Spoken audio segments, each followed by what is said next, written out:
Hi, I'm Kris Kepler, and welcome to Does This Happen to You? I'm an actor, voice actor, audiobook narrator, and writer. I love telling and sharing stories about the strange experiences my friends and I have while doing mundane things like grocery shopping. That's why this podcast features funny stories from fantastic writers about our daily anomalies, a micro audiobook about life and befuddlement just for you. Our story today is by Jillian Sisley, who you'll find on Medium.com. And here is, I didn't want this rescue dog. Now he eats my food and hides my socks. He was unwanted by the world. We took him in to give him the life he deserved. Dogs are wonderful creatures. I've had a dog in my life ever since I was born. Other than the few months of mourning between the passing of one pet to the welcoming of another. And what's not to love? For one, dogs make for great vacuums. Oops, did I just drop a carrot sliver? No bother, here comes the living Hoover to zoom in and out like a well-paid, unseen maid. I've been talking to myself quite a lot today. Is there something wrong with me? That's not a problem. I'll just direct my dialogue to this fluffy lump napping by my desk and feel better about myself. It's been a while since I've been to the gym.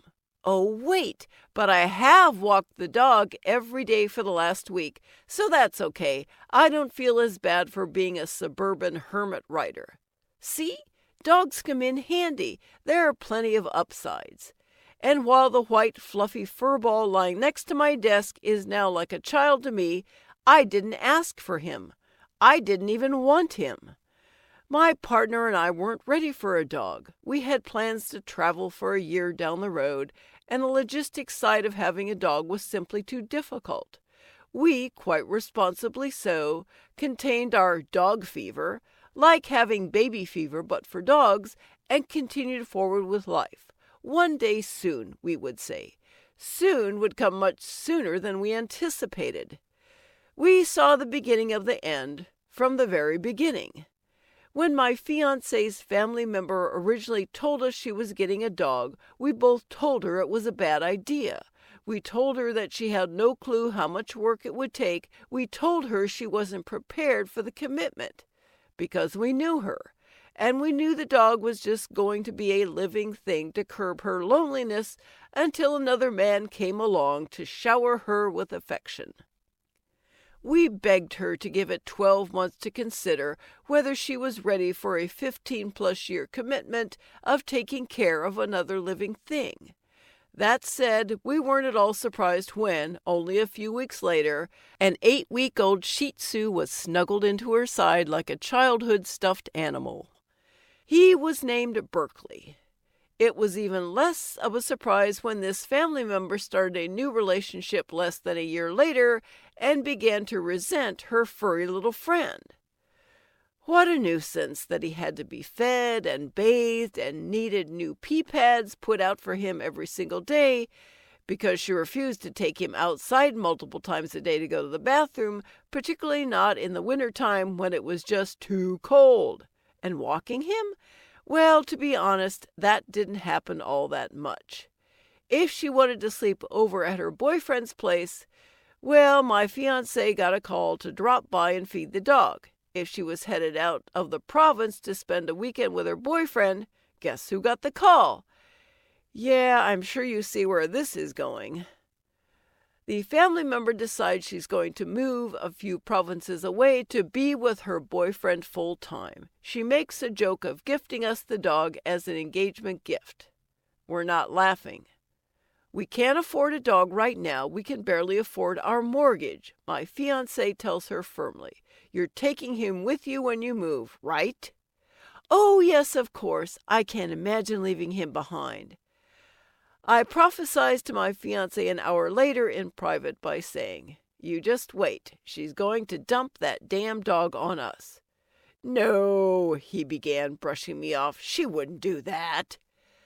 A week later, we're on a call with her. She's on speakerphone when she says that they found a new apartment to live in together for her and her boyfriend.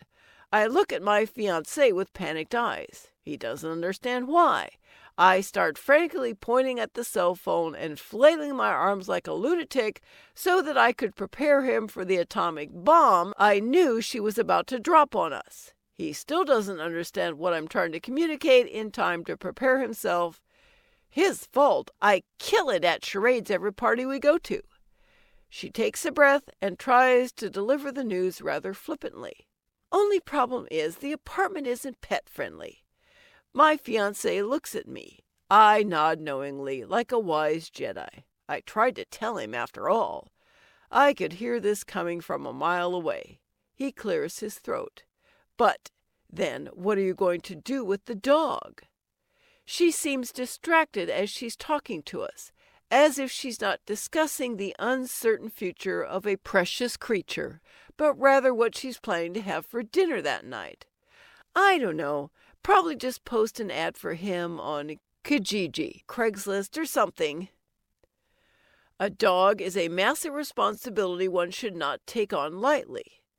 We knew we couldn't afford to take in a dog, not with my fiancé's uncertain employment realities at the time, not with a mortgage and a wedding to save up for and a car payment to worry about. We couldn't afford to take him. But we did anyway. Because at the end of the day, that's the kind of people we are. We knew we would regret not taking him in. We would be ridden with guilt if we never knew what came of him. We couldn't stomach the thought of him being sold to some strangers on the internet.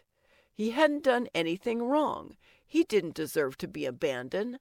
The trauma of being tossed aside by an owner would already take such a toll on him. At least the damage could be padded if he landed on the doorstep of someone familiar. He deserved the chance to have a high-quality life. Every dog, cat, pet, or otherwise does.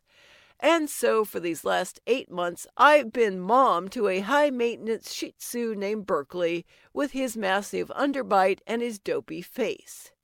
And so life goes on. Taking in this dog wasn't sunshine and rainbows, quite the opposite. He arrived to us with massive behavioral issues and an absolute lack of socialization. I saw plenty of psychological trauma in him, a combination of being abandoned and as well being cooped up in that 2-bedroom condo for the entire first year and a half of his life. It's been a lot of work and money to get him to a place where he can function in the world without being a danger to it. For a few months after he arrived, I resented my fiancé's family member for dropping her unwanted creature on our doorstep.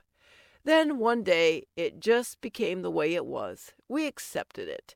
He became family to us. When that family member comes to visit, she still refers to herself as Berkeley's mom. My fake smile twitches when she says this, as I resist the urge to tell her that she lost the right to call herself his mama when she completely abandoned him. The other day, that same family member was telling us how incredibly happy she is with her boyfriend. They're still together, and that's a big deal. It's true, we can see it. We've never seen her this happy. We're sincerely pleased she's found this joy in her life. We're ready to start our life together and settle down. We nod, showing our support of this endeavor. We've even talked about getting a dog someday. My partner and I glance briefly at each other. We look back at her. Utter silence hangs in the air.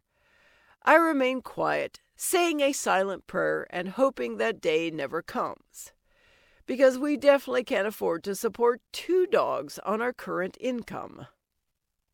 Thanks so much for listening. If you enjoyed the story, let me know and share it with your friends. Follow me at Kris KK Aria on Twitter or Kris K. Kepler on Facebook, or check out my website, www.kriskepler.com.